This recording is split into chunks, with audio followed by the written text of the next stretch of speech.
कसल्या एवढे पेरे मारतेस? काय नाही, मला तुमच्याशी खूप महत्वाचं बोलायचंय. पण आता तुमचं काम चाललंय ना, मग मला कितीही महत्वाचं बोलायचं असलं तरी तुमचं काम झाल्यावर मी बोलेन. तुझं कसलं महत्वाचं बोलणं? कोणाची तरी चाहडी करणारच. मंगलाबाई कोल्हापूरकर. कोण मंगलाबाई कोल्हापूरकर? नाही ना, तुम्ही सुद्धा हे नाव ऐकलेलं नाहीये ना? मी सुद्धा नाही ऐकलंय.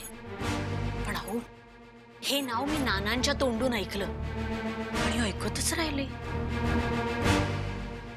तुम्हाला माहिती अभिजितचा जामीन कोणी केलाय? कोणी? याच मंगलाबाई कोल्हापूरकरांनी. बरे, या मंगलाबाई कोल्हापूरकरांचा व्यवसाय काय आहे हे माहितीये? काय? तमाशाचे फड आहेत त्यांचे.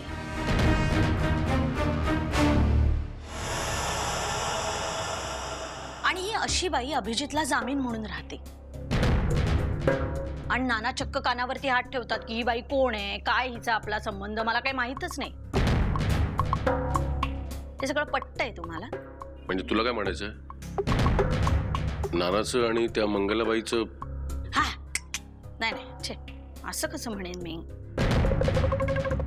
पण मी काय म्हणते, काहीतरी संबंध असल्याशिवाय एखादी बाई जामीन म्हणून राहील का?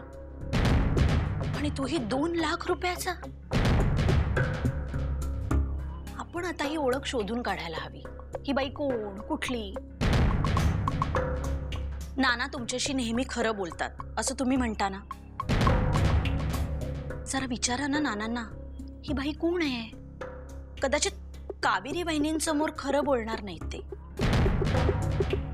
पण तुमच्याशी नक्की बोलतील. विचारा तर खरं.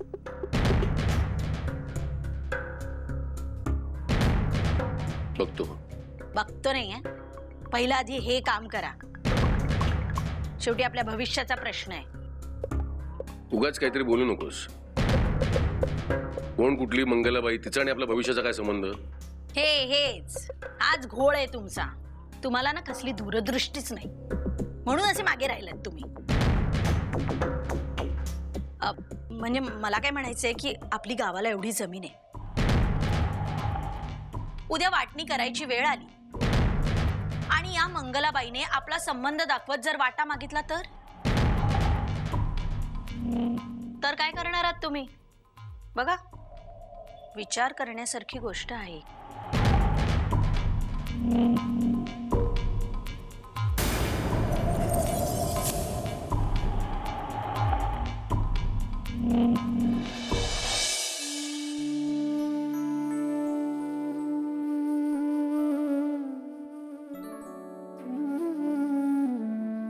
नाना, कसला विचार करतोयस? अरे भाऊ, काय रे? एक प्रश्न विचारायचा होता. ही मंगलाबाई कोण आहे?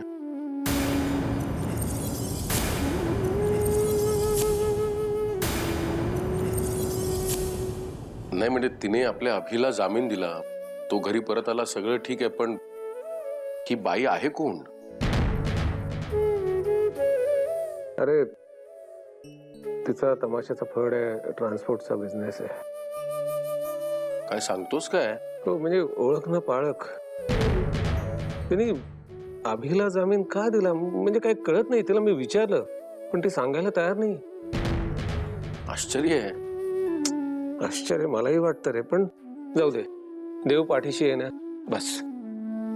हो, नाही पण त्या मंगलाबाईला अभिला जामीन द्यायला सांगितलं कोणी हे तरी आपल्याला शोधून काढायलाच हवं ना. कारण तिचा आपल्याशी काहीतरी म्हणजे दूरचा का होईना काहीतरी संबंध असल्याशिवाय ती अभिसाठी 2 लाख रुपये नाही खर्च करणार ना. आणि ते सुद्धा कसली अपेक्षा न ठेवता. शक्यच नाही.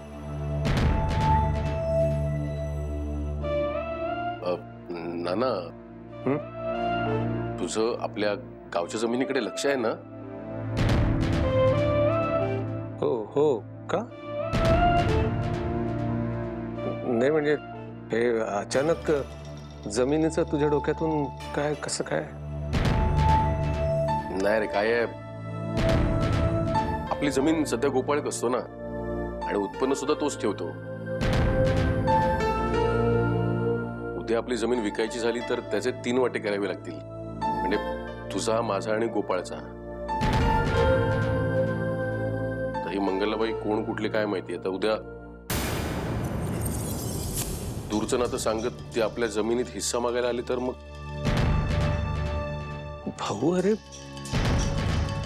वेळ कोणती आहे, तू बोलतोयस काय? नाही, मला माहिती आहे वेळ चुकीची आहे, पण प्रश्न जमिनीचा आहे ना, म्हणून.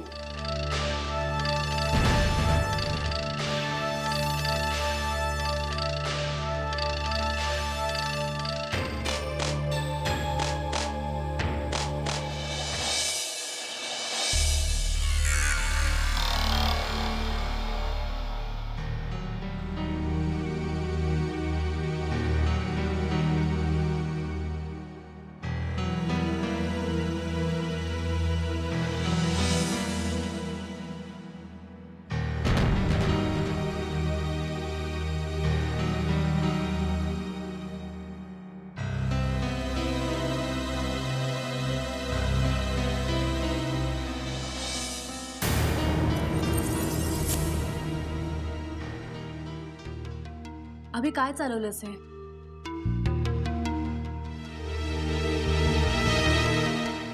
काय आहे ना, मला एकटा आता ह्याची गरज आहे. नाही तर तुझी. प्लीज असलं भलतं सलतं नको बोलूस. भलतंच भलतंच. खरं बोलायला भीती कोणाची भीती आहे मला खरं बोलायला?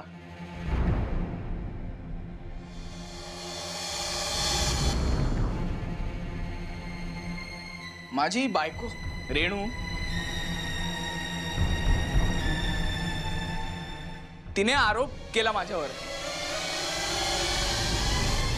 मी तिचा खून करण्याचा प्रयत्न केला असा तिने आरोप केला माझ्यावर.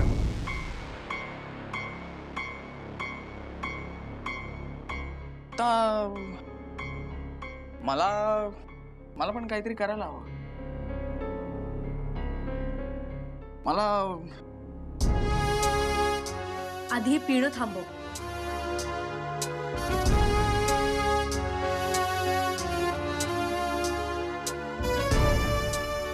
मी पिणं थांबवतो. तू म्हणतेस, फक्त तू म्हणतेस म्हणून मी पिणं थांबवतो. रेणू,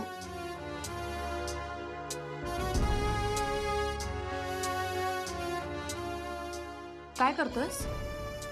अरे एवढ्या रात्री अभि.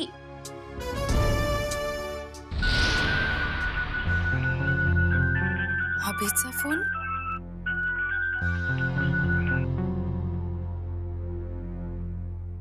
हॅलो.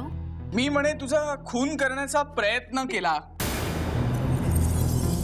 आता मी तुझा खरंच खून करणार आहे.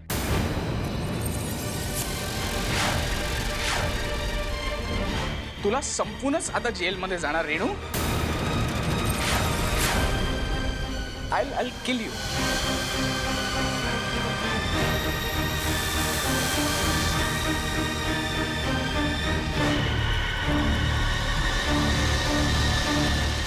दारूच्या भरात अभि माझा खून तर नाही करणार ना? छे, तो कसला करतोय खून.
कसला विचार करताय हो?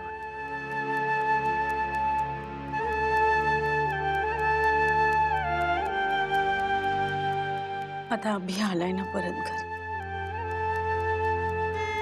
कावेरी खूप कठीण जाणार आहे त्याचं त्याला सावरणं.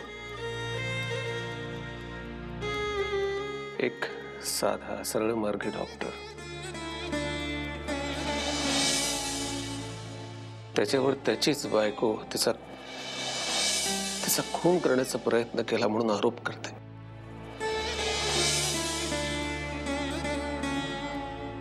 पोलीस त्याला पकडून नेतात.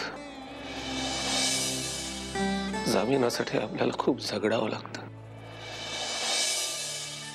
कोणीतरी मंगलाबाई कोल्हापूरकर ही अनोळखी व्यक्ती, त्याला जामीन काय राहते. हे सगळं अचानक घडते त्याच्या आयुष्यात, ध्यानीमनी नसताना. संकटाशी चाहूल न देता जर अंगावर आदळायला लागली ना, तर त्यातनं सावरणं खूप कठीण जाईल. आपण सावरूया ना त्याला. आपण पाठीशी उभं राहू त्याच्या. पण जोपर्यंत तो स्वतः कणखरपणे उभा राहत नाही ना, तोपर्यंत काही खरं नाही. बघा, अभि जेलमध्ये असताना मी अन्न पाणी सोडलं म्हणून तुम्हीच समजावत होतात ना मला की अशी खचून जाऊ नकोस. आणि आता तो घरी परत आलाय तर तुम्ही स्थिर सोडताय. नाही कावेरी, मी धीर सोडत नाहीये, पण बघू. अभिला जामीन मिळावा म्हणून जशा मंगलाबाई धावून आल्या, तसं भविष्यात कुठल्या ना कुठल्या रूपात देव आपल्याला नक्की मदत करेल, आपल्यासाठी नक्की धावून येईल. हो, मलाही असंच वाटतंय.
रेणू,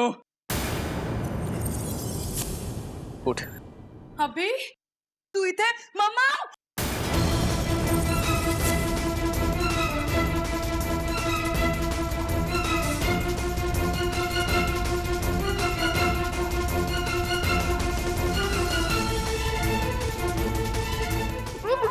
मी म्हणे तुझा खून करण्याचा प्रयत्न केला ना, हा?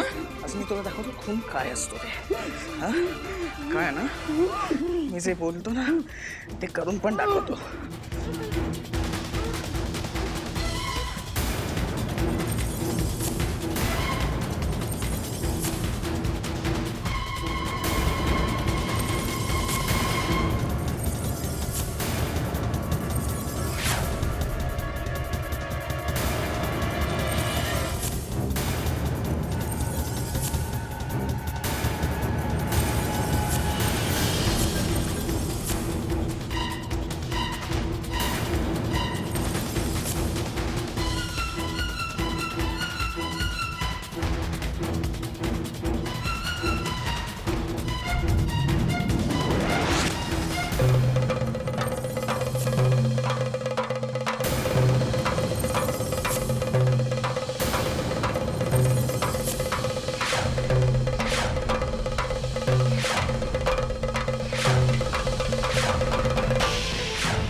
मम्मा रेणू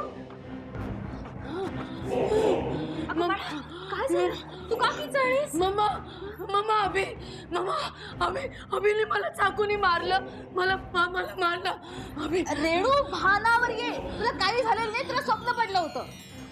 तर मला रेणू अगं अशी काय घाबरतेस? अरे मी असताना तू काय घाबरतेस? हे बघ तुला काही झालेलं नाहीये. तुझ्या केसालाही अभिजित धक्का लावू शकणार नाही. काय असं करतेस रे? मम्मा अभि खूप तापट डोक्याचा आहे तू मला मारून टाकेल मम्मा मला खूप भीती वाटते. कम ऑन रेणू तू माझी मुलगी आहेस आणि तू अशी नाही घाबरत असू शकत. हे बघ माझं ऐक. हे बघ, तुला डिवोर्स पाहिजे ना? मी तुला मिळवून देईन डिवोर्स. मम्मा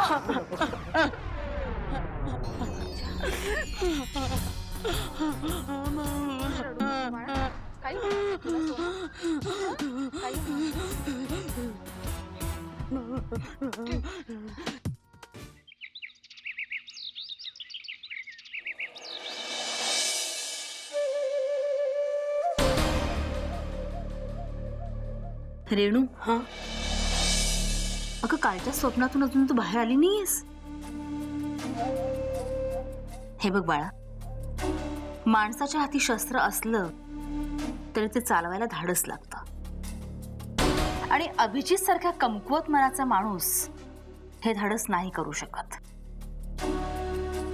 त्याच्यासारखी माणसं फ्रस्ट्रेशन मध्ये जातात आणि दारूच्या आहारी जाऊन स्वतःला संपवतात. पण ह्या उलट झालं तर मी अभिजितचं लाईफ स्पॉइल केलं असं त्याचं म्हणणं आहे. मी नाही तर तू नाही असा विचार करून त्याने जर मला मारून टाकलं तर असं काहीही होणार नाहीये.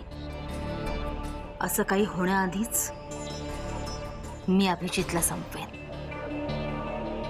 काल त्याने तुझी झोप मोड केली.